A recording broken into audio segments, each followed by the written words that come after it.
أعوذ بالله من الشيطان الرجيم.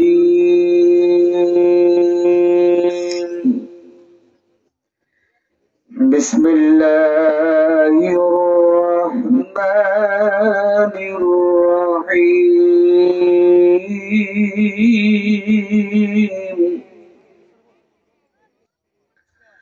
قل إن كنتم تحبون الله فاتبعوني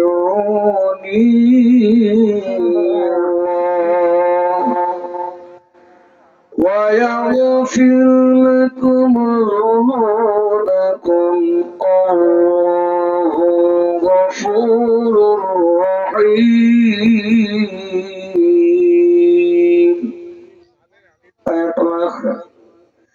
بسم الله الرحمن الرحيم. لا يؤمن أحدكم حتى أكون أحب إليه من والده وولده والناس أجمعين. الحمد لله نحمده ونستعينه ونستغفره ونؤمن به ونتوكل عليه ونعوذ بالله من شرور أنفسنا ومن سيئات أعمالنا. من يهده الله فلا مضل له ومن يضلله فلا هادي له.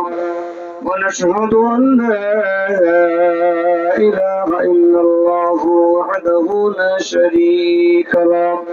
ونشهد أن سيدنا وسندنا ورسولنا وحبيبنا وطبيبنا ومولانا محمدا عبده ورسوله والذي أرسله بالحق بشيرا ونذيرا وداعيا إلى الله بإذنه وسراجا منيرا. فقد قال الله تعالى في شان حبيبه ومحبوبه وجل جلاله القرآن المجيد. সকলে আওয়াজ করেন, জবান খুলে মোহাম্মদ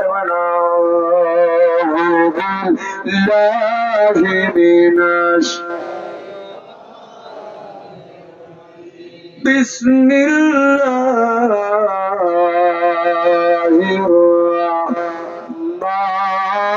রহমানির রহিম। আলা বিযিকরিল্লাহি তাতমাইন্নুল কুলূব। আলা নবী সাল্লাল্লাহু আলাইহি ওয়াসাল্লাম। মাসাল্লাযী ইউযাক্কিরু বিহি মাসাল হাইয়ুল মাইয়িত। জবান খুলে মোহাম্মদ বলেন বিসমিল্লাহির রহমানির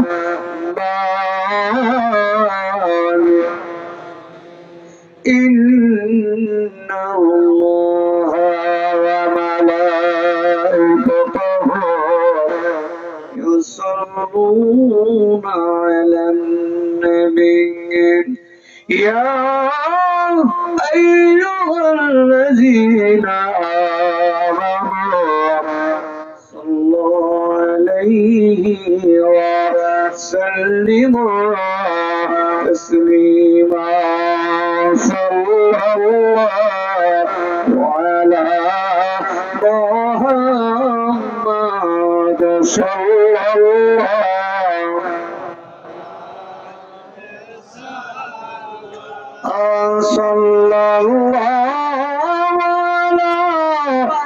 মুহাম্মাদ সাল্লাল্লাহু।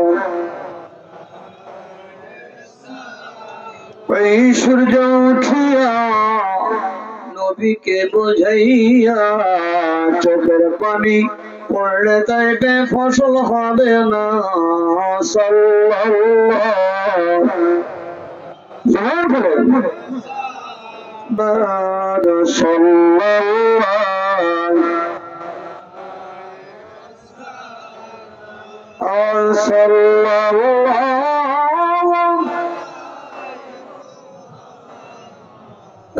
صلى الله আহার ধর্ম কাফের কি করিনি হাচিনি মারলি পাথর নূরের চেহারা সাল্লাল্লাহু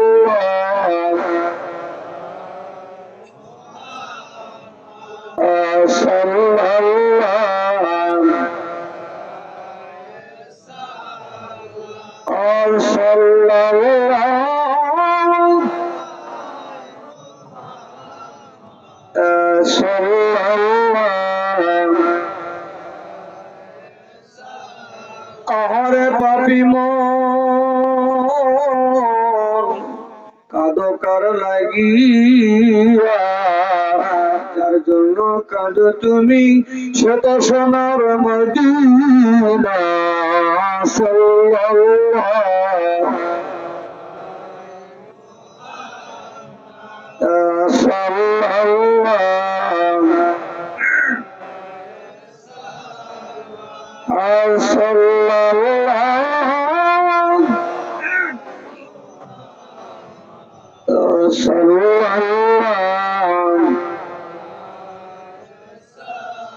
হোসেনের রক্তলা मैदाने करवाला अगद कुरान गाया तूने खूने हंजाला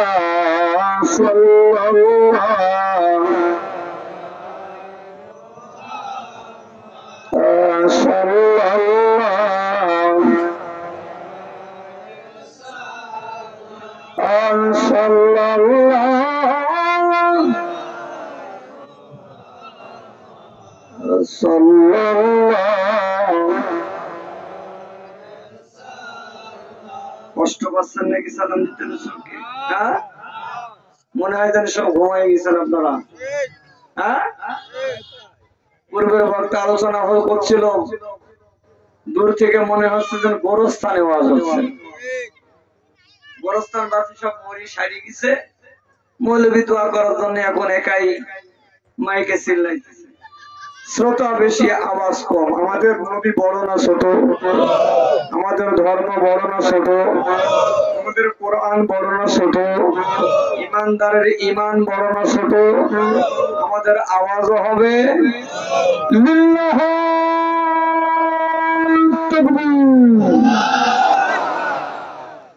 এরপরে যারা জবান বন্ধ রাখবে এরা ধর্ম চোর। এরা কি চোর? মানে আল্লাহকে ফাঁকি দিতে দিতে নিজেরাই ফাঁকিতে পড়ে গেছে।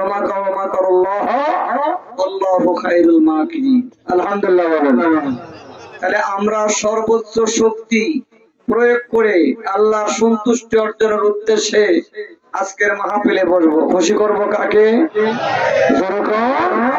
আল্লাহ বলেন উদুনি আস্তাজিব লাকুম, বান্দা আমাকে ডাকো তোমার ডাকে সাড়া দিব। সুবহানাল্লাহ। ওয়াদা ডাকা যেরকম, সে আল্লাহকে ডাকতে কি কোনো অসুবিধা আছে? আল্লাহকে ডাকলে খুশি হয় কে? বেজার হয়? বেজার কে? যেরকম আমরা যারা কথা বলতেছি না, মুখ খুলতেছি না, মুখটা বাইন্ধে রাখছি, আমরা কি শয়তানকে খুশি করতেছি না? জবানটা ছেড়ে দেন।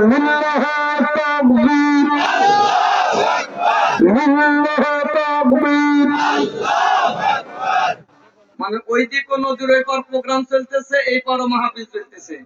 তাহলে আমাদের আওয়াজ ওই পার যাওয়ার দরকার, ওদের আওয়াজ এই পার আসুক। ঠিক আছে?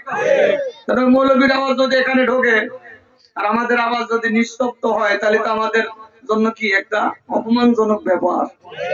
আমরাও বুঝবো যে নদীতে কুমোর থাক আর হাঙর থাক, আমাদের ভয় না, আমরা আল্লাহকে ডাকবো। কাকে ডাকবো?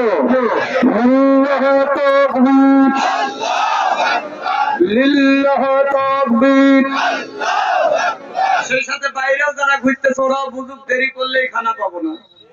ঠিক না ভাই? আমরা তো খুব ভালো আছি, উপরে চাইলাম, নিচে বসার জায়গা, তারপর আছে জান্নাতের বাগান। কোথায়? কিসের বাগান? কথা টাকা জিক্রুল্লাহ আকবার, বলেন আল্লাহু আকবার। পৃথিবীর বুকে সবচেয়ে উত্তম জায়গা হলো জিকিরের মজলিস, আর সবচেয়ে নিকৃষ্ট জায়গা হলো বাজার, দোকান ঘাট, যেখানে খালি কি, খালি মুক্তি আর মুক্তি, খালি ফতোয়া। এক কাপ চার ল্যাংটা বিস্কিট নিয়ে এই যে বিপদ শুরু হয় মুরব্বীদের আর যুবকদের, শুনতে শুনতে কান মাথা শেষ হয়ে যায়। কথা কয় না? কিন্তু যেখানে গেলে বিপদ হয়, পরনিন্দা সমালোচনা হয়, সেখানকার চাইতে উত্তম মজলিস হলো যেখানে দলবদ্ধ হবে বান্দারা আল্লাহর জিকির করে। সুবহানাল্লাহ বলেন, আল্লাহু আকবার বলেন। শয়তান তাড়ার হাতিয়ার হলো আল্লাহর নামের জিকির। জিকিরে শয়তান কথা গানা গান। কিন্তু আপনারা যদি এই মাহফিলে ঘুমান তাহলে কি হবে? কি গান বোঝা যাবে শয়তান আপনার চাদরের নিচে লুকায় আছে, এটা আপনার পাই খাম করে ফেলছে, এখন আর ভালো লাগতেছে না, ঠিক না? সেই সাথে মা ওই মাইকালাক বলবো সাউন্ড সিস্টেম ভাই একটু ভালো করে বাজাইস, কণ্ঠ ভালো না তোর, একদিন মা বাজাবি আর আমি প্রত্যেকদিন বাজাই, তাহলে তোর একটু ভালো করে বাজানো লাগবে, তাই না? এখন নয় মাউথপিসের মধ্যে মুখ ঢোকাই দিয়ে যদি কথা বলা লাগে তাহলে তো সমস্যা, আমার কথাগুলো তো টানা লাগবে। তোরে ঠিক আছে কে হয় তো, আরে কি হয় একটা সাউন্ড বাড়া দেখে তুই কি শিখেছিস, একটা সাউন্ড বাড়া বলি, কষ্ট দিস না আর বারবার কথা বলিস না, সাউন্ড বাড়া।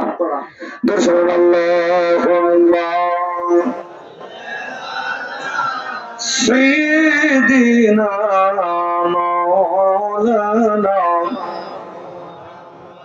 ওয়ালা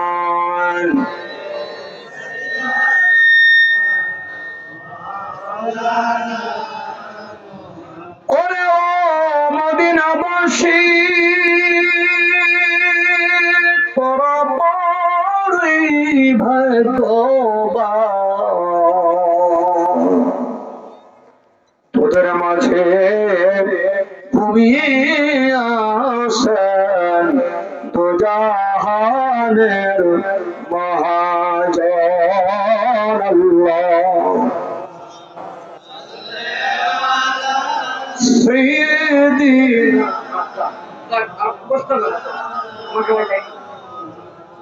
ওয়ালা আলাইহি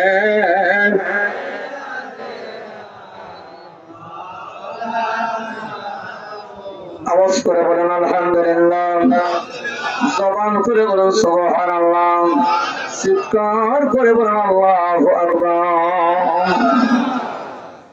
ভারী রাত্রের আওয়াজ তো, ঝাল মিষ্টি টক সব দেওয়া লাগবে, নাহলে ঘুম দেবে। আমরাও যেন এই সময়টুকুন দুনিয়াবীর চিন্তা ভাবনার মধ্যে না থাকি, শুধুমাত্র কেবলমাত্র আল্লাহকে পাওয়ার আশায়, রসুলকে চিনবার আশায়, নিজের গুনাহ মাফের আশায়, বাপ মা কবরে দোয়ার আশায়।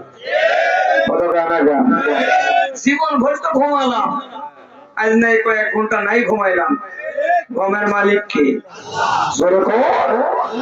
মুসা আলাইহিস সালাম আল্লাহকে বলতেছেন, আল্লাহ তুমি কি ঘুমাও না? এক কিলের মতো কথা বেশ কেন, তুই আমার নবী, একটু ধরনের প্রশ্ন, আমি ঘুমাই কিনা সেই কথা তুই বলতেছিস? কই আল্লাহ আমার একটু জানার দরকার। কই দেখবি না শুনবি? কই মানুষ তো দেখাই বিশ্বাসী, শোনাই বিশ্বাসী। আল্লাহ বললেন মুসা আমি পানি খাবো। কি খাবো? কথা কয় না, কি খাবো? জোরে কর। মুসা দুইটা গ্লাস নিয়ে পাহাড়ের দিকে দৌড়াইলেন, গ্লাস ভরলেন, আল্লাহ পানি খাবে। মুসা দুই হাতে দুই গ্লাস ভর্তি পানি নিয়ে আল্লাহর কাছে যাইতেছেন। আল্লাহ তাআলা ডাক দি ওয়ালা তাখুযুহু সিনাতুন ওয়ালা নাওম। পৃথিবীর যত ঘুম আর নিদ্রা আছে সকলকে ডাকতে বললেন, যত রকমের ঘুম আছে সব ঘুম মুসার চোখে আসো।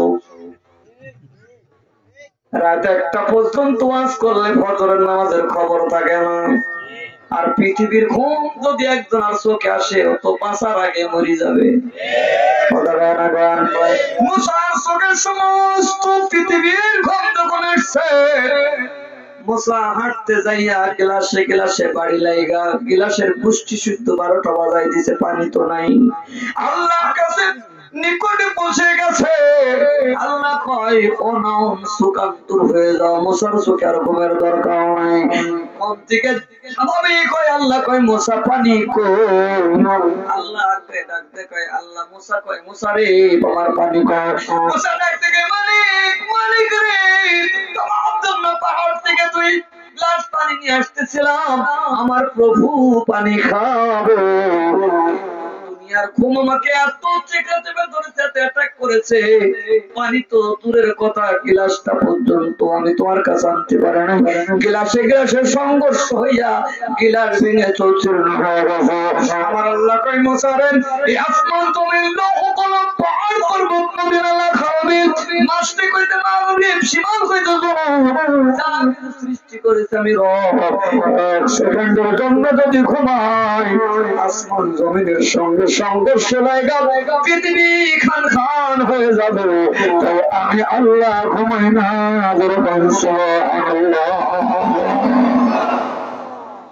আমি আল্লাহ কি ধরে কন আল্লাহ যদি না ঘুমায় আল্লাহর বান্দারা কি ঘুমাবে? হায় হায় কত কয় না কেন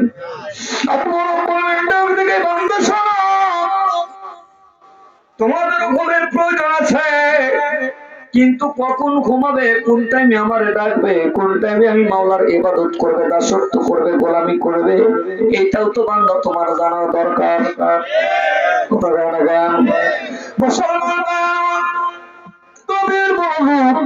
আল্লাহ রাব্বুল আলামিন দরকার বান্দা মাগরিব থেকে এশা পর্যন্ত যে সময়টা আছে এই সময়টাকে তুমি মাগরিবের পর এশার নামাজ আনতে তুমি 12টা রাত পর্যন্ত একটু ঘুমিয়ে যাবা। এই টাইমটা তোমার হবে আরামের ঘুম। 12টা থেকে 3টা পর্যন্ত ওই ঘুমটার ভিতরে ইশক তালাশ করবা, সেইটা হবে তোমার জন্য মাওলার দিদার। চিন্তা 1 মিনিট যখন বাজবে আরামের বিছানা ছেড়ে দিয়ে মুসাল্লাটা বিছাইয়া চোখের পানি করাইয়া ফজর পর্যন্ত আল্লাহর নাম ধরে ধরে ডাকবে। যে টাইমে আল্লাহকে ডাকার দরকার ওই টাইমে তো ঘুমের প্রতিযোগিতা চলে। কত কয় না কেন যে টাইমে প্রভুকে ডাকলে খুশি হয় আমার আল্লাহ রাব্বুল আলামিন কয় মাগরিব থেকে 12টা পর্যন্ত জিন জাতি চলাফেরা করে, 12টা থেকে 3টা পর্যন্ত দেবদূত চলাফেরা করে, 3টা থেকে ফজরের নামাজ পর্যন্ত আল্লাহর ওলিরা দুনিয়ায় চলাফেরা করে। সুবহানাল্লাহ। ওই টাইমে তারা ইবাদত বন্দেগী করবে, আমার প্রভুর নামে তাসবিহ শুকরিয়া আদায় করবে। এই রূহটা যদি পাক হয় পবিত্র হয় আল্লাহর ওলিদের সঙ্গে তোমার দিদার ঘটবে।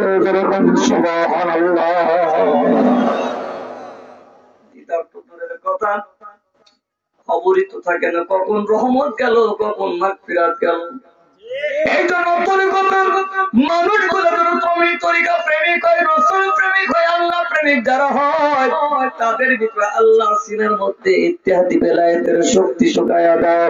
আর মদিনার নবী আমার রাহমাতুল লিল আলামিন আমার কামলে ওয়ালা নবীর উম্মত বানায়া কবরে পাঠায়। সুবহানাল্লাহ। আমার নবী মেরাজ গাজরিতে যায়, বাইতুল মামুরে 2 রাকাত নামাজ পড়েছে, মুসল্লিরা ছিল আল্লাহর সমস্ত ফেরেশতারা। কথা কয় না কেন নবী ইমাম সমস্ত ফেরেশতারা মুসল্লি, বাইতুল মুকাদ্দাসে রাসূল 2 রাকাত নামাজ পড়েছে। ও মুসলমান সমস্ত নবী রাসূলদেরকে ওই নামাজের মুসল্লি বানিয়ে দিয়েছে। সুবহানাল্লাহ। শেষ হলো ইমাম ডাক দেখে আল্লাহ আমি কাদের ইমাম ছিলাম, আমার মুসল্লিদের একটা দেখার দরকার, আমার মুসল্লি কারা তাদের দেখার দরকার। আল্লাহ কয় নবী এটা আদম আলাইহিস সালাম, এটা মুসা আলাইহিস সালাম, এটা ঈসা আলাইহিস সালাম, এটা দাউদ আলাইহিস সালাম, এটা হুদ আলাইহিস সালাম, এটা জাকারিয়া আলাইহিস সালাম, আজ থেকে শুরু করে আল্লাহ রাব্বুল আলামিন সমস্ত নবীদের চেহারা দেখাইলেন। সব নবীদের চেহারা দিয়ে আল্লাহর নূরের তাজাল্লির ফায়েজ বের হচ্ছে, কিন্তু একজন নবীর চেহারাটা কালো দেখা যায়। জোরে করে আল্লাহু আকবার। চেহারাটা মনে উস্কো খুস্কো দেখা যায়। আল্লাহ রাসূল ডাক দেখে মালিক ও জিবরাইল, যত নবীদের দেখলাম প্রত্যেক নবীর চেহারা দ্বারা আল্লাহর রোশনি নূরের তাজাল্লি বাইরে হচ্ছে, কিন্তু ওই নবীটার চেহারাটা কালো কেন? ওই নবীর পরিচয় কি? আল্লাহ ডাক দেখে জিবরাইল আমার বন্ধুরে জানিয়ে দে তার নাম ঈসা নবী। সুবহানাল্লাহ। কোন নবী? বরকত আর বরকত। আল্লাহ ডাক দেখে বন্ধু, বন্ধুরে আমার বন্ধুর চেহারাটা মলিন দেখা যায়, এটা হলো ঈসার হুম, যারে বাপ বাদে নবী বানাইছি, মায়ের গর্ভে আমি আনছি। আল্লাহ রাসূল আমার নবী ডাক দেখে মানি এর চেহারার মধ্যে নূর কেন দেখলাম না? এর চেহারার মধ্যে কেন আলো দেখা যায় না? আল্লাহ ডাক দেখে বন্ধুরে এই প্রশ্নটা তুমি ঈসা রূহুল্লাহরে করো, ঈসা রূহুল্লাহ তোমার প্রশ্নের জবাব দিবে। সুবহানাল্লাহ। আল্লাহর বন্ধু সরকার দুজাহানের মধ্যে সম্মদিন হলো নবীজি আমার রাসূল। প্রশ্ন করি সাবো তোমার চেহারাটা মলিন দেখা যায়, কালো সাপ দেখে নূরের তাজাল্লি দেখে না, কারণ কি?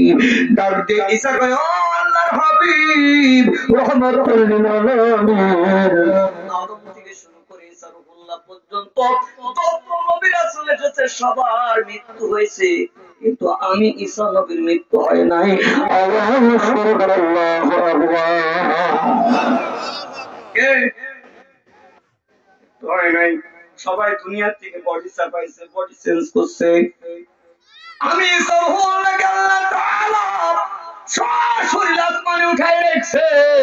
আমি এখনো জান্নাতে যাই নাই, জান্নাতের সুগ্রাণ পায় না। তার কারণে যে সমস্ত নবী রাসূল আল্লাহর জান্নাত নামক জায়গায় ঢুকেছে, ওই জান্নাতের মধ্যে নূরুন আলা নূর, নবীজির চেহারার তাজাল্লি জান্নাতের মধ্যে থাকার কারণে নূরে মুহাম্মদের নূর অর্জন করার কারণে তাদের চেহারা যারা আল্লাহ নূর দান করে বলেন সুবহানাল্লাহ। লা ইলাহা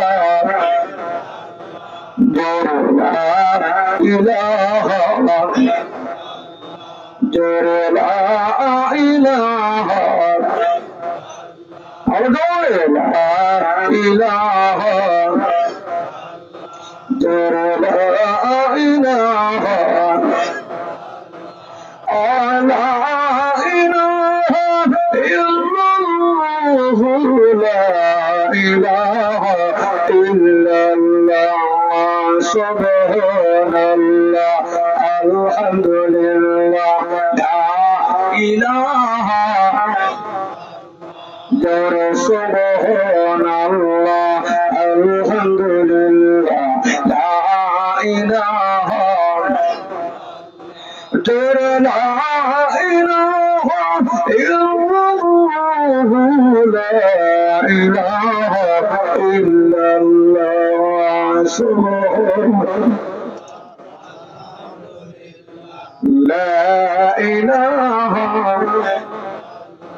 لا إله إلا الله محمد رسول صلى الله عليه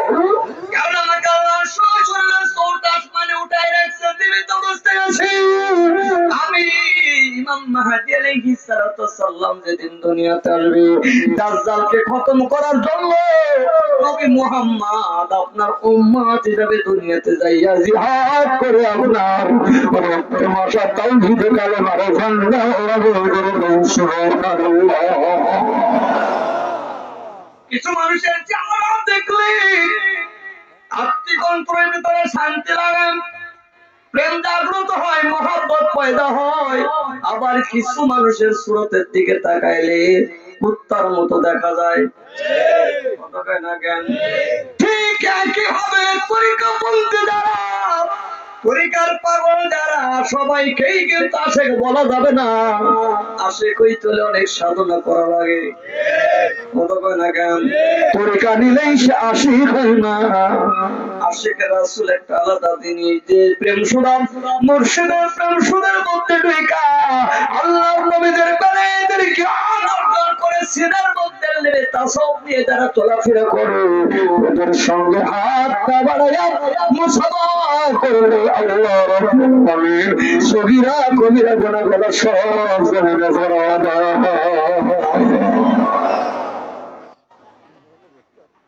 আমরা তো সব আশিক সাজি বসে আছে, আশিক কিন্তু হতে পারে নাই। যদি আশিক হইতাম তাহলে নবীর মিলন মেলা, নবীর জান্নাতের বাগান থুইয়া পশ্চিম কালো আমরা বাড়িতে ঘুমাইতে পারতাম না। এই এলাকার মধ্যে কিন্তু এই মানুষগুলা বাস করে না, হাজারো মানুষের বাস। কিন্তু আল্লাহ যাকে তৌফিক না দিবে, আল্লাহ যাকে হেদায়েত না করবে, সে পশ্চিম কালে এই জায়গায় আসতে পারবে না। পারবে কি? আল্লাহ যাকে কবুল করবে তারাই কিন্তু জান্নাতের বাগানে বসতে পারে। জান্নাতি আর জাহান্নামীরা এক জায়গায় থাকতে পারে না।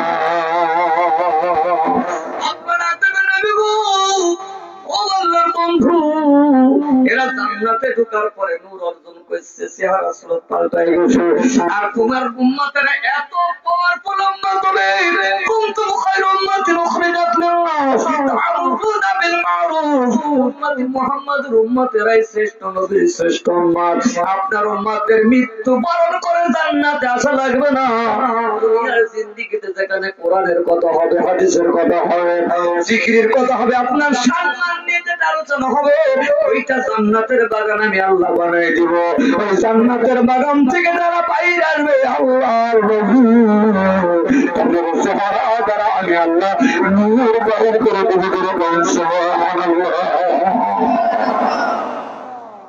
আমরা যদি মাহফিলের কদর বুঝতাম, যাওয়ার পরে কোশ্চিন কালো মাহফিল মিস করতাম। কত গান আবার যদি আসছি, আসার পরে কোনদিন রাস্তায় রোড মাস্টারি করতাম না। মশাই বলবে না, দেখবেন এদিক সেদিকে ঘোরাফেরা করবে, ইয়ানা বিটান তুললে সবাই প্যান্ডেলে ভিড় জমাবে। এর নিয়াতটাই তো ভালো না।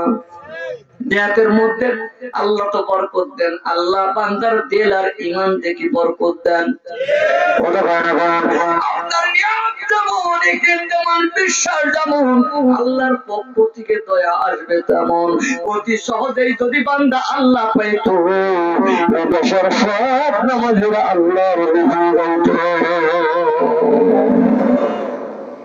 আল্লাহকে হাসিল করতে হলে সাধনা করা লাগে, কথা কয় না, শ্রম দেওয়া লাগে, ত্যাগ করা লাগে, ইবাদত করা লাগে, ভিতরে আমল পয়দা করতে হয়, তবে আসমানের মালিক বান্দার উপরে খুশি হয়। কথা কয় না গান। এই বলে যদি না থাকে, পশ্চিম কালেও আপনি আল্লাহর বেলায়েতের দরজায় পৌঁছাইতে পারবেন না। আল্লাহ আল্লাহ রসুলের ঐশী জগতের খেলা দেখতে পারবেন না। এইটা হলো আল্লাহ রাব্বুল আলামিন ডাক থেকে বান্দারে, শুনিয়েছো তুমি, মৃত্যুবরণ তোমাকে করতেই হবে। এই সুন্দর তোমার পৃথিবীর থেকে যেদিন বিদায় নিবা, ওই দিন তোমার বলতে কেউ আপন থাকবে না। তোমার বেটা বেটি সব পর হবে, তোমার সন্তানগুলো তোমার থেকে দূরে চলে যাবে, তোমার স্ত্রীর মতো সব পর হবে। সেই জাতির সাথে যার মিল হবে, তার সাথে তার হাসর হবে।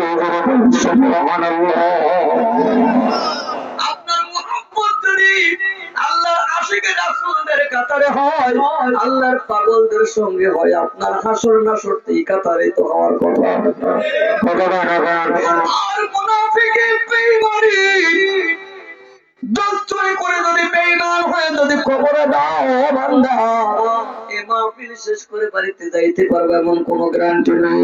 রাস্তার মাঝপথে যদি বিকট আজরাইলের সঙ্গে একবার দেখা হয়ে যায়, বাড়ি যাওয়ার সুযোগ আর হবে না। আল্লাহ কোরআন তাওয়াক্কুল মৃত্যুবরণ করে করিস না। আমার কবরে আসি নিল্লাম আনতুম মুসলিমুন, মুসলমান না হয়ে বান্দা কেউ কবরে আসিস না। মুসলমানের ঘরে জন্ম নিলেই সে মুসলমান হয় না, ইহুদের ঘরে জন্ম নিলেই সে ইহুদি হয় না। তাই যদি হতো উলিলাতুল পয়গম্বর ইব্রাহিম আলাইহিস সালাম ইহুদের ঘরে জন্ম নিয়েছে আল্লাহর পয়গম্বর, কেন নবীর ঘরে জন্ম নিয়ে হয়েছে বেঈমান? আমার গভীর মনোযোগ, মুসলমান ওই ব্যক্তি তওবা পাঠ করে কমপ্লিট আত্মসমর্পণ করে যারা আল্লাহর কাছে ফিরে আসে এরাই হলো মুসলমান।